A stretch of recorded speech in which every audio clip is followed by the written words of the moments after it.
جی بسم اللہ الرحمن الرحیم، السلام علیکم دوستو۔ آج ایک نئی خبر کے ساتھ آپ کی خدمت میں حاضر ہیں۔ گزشتہ روز سینٹ اجلاس میں پیپلز پارٹی کے شہادت اوان صاحب جو سینیٹر ہیں، انہوں نے نقطہ اعتراض پر جب یہ کہا کہ سلیم مانڈوی والا جو پیپلز پارٹی کے سینیٹر ہیں، انہیں سینٹ سیکریٹریٹ نے بطور چیف وپ ڈی نوٹیفائی کر دیا ہے، لیکن دوسری طرف اسحاق ڈار جو ہیں مسلم لیگ نون کے سینیٹر، انہیں قائد ایوان سینٹ کا برقرار رکھا ہے۔ تو یہ دوہرا معیار کیوں ہے؟ انہوں نے پوچھا چیئرمین سینٹ سے کہ ایسا کیوں ہے؟ اگر آپ نے ایک طرف چیف وپ کو ہٹانا تھا تو پھر قائد ایوان کو کیوں نہیں بدلا؟ اور اگر قائد ایوان کو اگر آپ نے برقرار رکھا ہے اسحاق ڈار صاحب کو، تو اس کا کوئی نوٹیفیکیشن ہے تو وہ ہمیں دکھا دیں۔ اس پر چیئرمین سینٹ نے کہا کہ جہاں تک چیف وپ کا تعلق ہے سلیم مانڈوی والا، تو ان کا سٹیٹس ایک وزیر مملکت کا بھی تھا۔ تو جب وزیر مملکت سارے پچھلے دور میں ختم ہو گئے تو وہ بھی ڈی نوٹیفائی، ہاں آپ حکومت سے کوئی لے آئیں آرڈر تو میں انہیں دوبارہ چیف وپ کا نوٹیفائی کر دوں گا۔ لیکن جو اب اہم خبر یہاں پر ہے کہ اسحاق ڈار صاحب کے بارے میں انہوں نے بڑے دعویٰ کیا اور کہا کہ اسحاق ڈار کو قائد ایوان برقرار رکھنے کا رضامندی یا کانسینٹ کا لفظ انہوں نے یوز کیا، وہ انہیں نگران پرائم منسٹر انوار الحق کاکڑ صاحب سے مل چکا ہے۔ یعنی انہوں نے یہ کہا کہ جو انہوں نے اسحاق ڈار صاحب کو سینٹ میں قائد ایوان برقرار رکھا ہے، اس کی رضامندی وزیر اعظم پاکستان، نگران وزیر اعظم کی جانب سے انہیں بطور چیئرمین ان کی رضامندی مل چکی ہے، اس لیے انہوں نے اسحاق ڈار صاحب کو قائد ایوان برقرار رکھا ہے سینٹ میں۔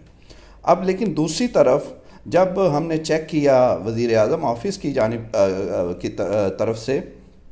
تو انہوں نے حیران کن طور پر یہ کہا کہ پہلے تو انہوں نے لا علمی کا بالکل اظہار کیا۔ انہوں نے کہا کہ یہ ایسے کیسے ہو سکتا ہے؟ اعلیٰ ذرائع جو ہیں وزیر اعظم آفس کے جو ریلیونٹ بندے ہیں، انہوں نے کہا کہ یہ کیسے ہو سکتا ہے کہ ایک نگران وزیر اعظم ہیں، ان کی حیثیت نیوٹرل ہے، تو وہ ایک سیاسی جماعت کے سینیٹر کو قائد ایوان کیسے برقرار رکھ سکتے ہیں؟ تو پھر ہم نے کہا کہ ایسی مثالیں تو ہیں، آپ شاید کر سکتے ہیں، لیکن یہ بتائیں کہ کیا ہے کہ نہیں۔ تو انہوں نے کہا کہ ایسا کوئی چیز ہمارے علم میں تو نہیں ہے، لیکن پرائم منسٹر سے بھی مزید اس میں ہم پوچھ کر تو آپ کو بتائیں گے، لیکن ابھی تک ایسی کوئی نوٹیفیکیشن یا رضامندی انہیں ریٹن نہیں بھیجی گئی۔ اس کے بعد ہم نے چیک کیا جو پارلیمانی امور کا آفس ہے گورنمنٹ کا، جو یہ سارے معاملات جو خط و کتابت اس طرح کے چیزیں طے کرتے ہیں، نوٹیفیکیشن وغیرہ، ان کے اعلیٰ سورس سے جب بات ہوئی تو انہوں نے بھی کہا کہ ان کے علم میں ایسا کوئی نوٹیفیکیشن یا کانسینٹ نہیں ہے کہ نگران پرائم منسٹر نے چیئرمین سینٹ کو کہا ہو کہ آپ اسحاق ڈار کو ہی قائد ایوان برقرار رکھیں۔ تو اس سے آپ یہ پہلے ہی آپ کو پتہ ہے نگران حکومت پر یہ تنقید ہوتی ہے کہ آپ جو ہیں وہ مسلم لیگ نون اور ان کو کوئی سپورٹ کر رہے ہیں، اور یہی شکایت جو ہے پیپلز پارٹی کے سینیٹر شہادت اوان کر رہے تھے سینٹ میں، اور اس پر چیئرمین سینٹ نے ایک بڑا کہہ لیں کہ دعویٰ کیا، ایک پرائم منسٹر کو کوٹ کر کے کہا کہ ان کی مرضی ان تک پہنچ گئی ہے، اس لیے انہوں نے نوٹیفائی کر دیا۔ لیکن پرائم منسٹر آفس کے ذرائع جو ہیں وہ اسے کنفرم نہیں کر رہے آفیشلی، تو ابھی ان کا وہ اس طرح کانسینٹ جو ہے پرائم منسٹر آفس کا ورژن آنا ہے، لیکن ذرائع کا یہی کہنا ہے کہ ایسی کوئی چیز نہیں ہوئی۔ تو اس سے آپ اندازہ کر لیں کہ معاملات جو ہیں وہ کس طرح چل رہے ہیں اور کس طرف جا رہے ہیں کہ چیئرمین سینٹ جو ہیں وہ اتنا بڑی بات کرتے ہیں جس کو پی ایم آفس اس طرح اون نہیں کرتا، اور ابھی تک تو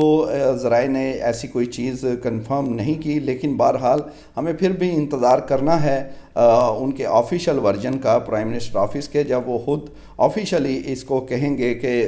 کیا ہے یا نہیں۔ ہو سکتا ہے کہ وہ کہیں کہ ان کی کوئی بات ہو گئی تھی پرائم منسٹر سے، تو وہ شاید انہوں نے وربلی بتا دیا، لیکن بہرحال ایسے یہ معاملات، یہ اہم پوزیشن ہے قائد ایوان کی، یہ وربلی تو ایسے ہو نہیں سکتا۔ اسی لیے شہادت اوان پیپلز پارٹی کے انہوں نے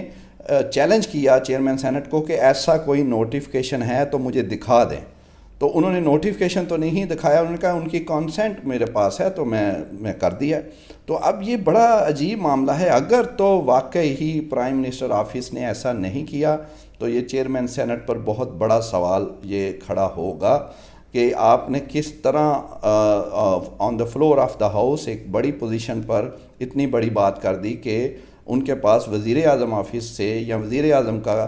رضامندی موجود ہے کہ اسحاق ڈار صاحب کو قائد ایوان برقرار رکھیں۔ تو یہ اب دیکھنا ہے کہ دونوں میں سے درست کون کہہ رہا ہے، لیکن بہرحال ایک کنٹروورسی بڑی کلیئر ہے، اور دعویٰ اگر غلط ہے تو پھر چیئرمین سینٹ کے لیے مشکلات بڑھیں گی کہ اتنی بڑی پوزیشن پر بیٹھ کر آپ کیسے ایسی بات کر سکتے ہیں، جو کہ وزیر اعظم آفس اس کی کنفرمیشن نہیں کر رہا۔ لیکن ہمیں ابھی تھوڑا سا پھر بھی دیکھنا ہے کہ آفیشلی ورژن جو ہے وہ وزیر اعظم آفس کا کیا آئے گا۔ Thank you.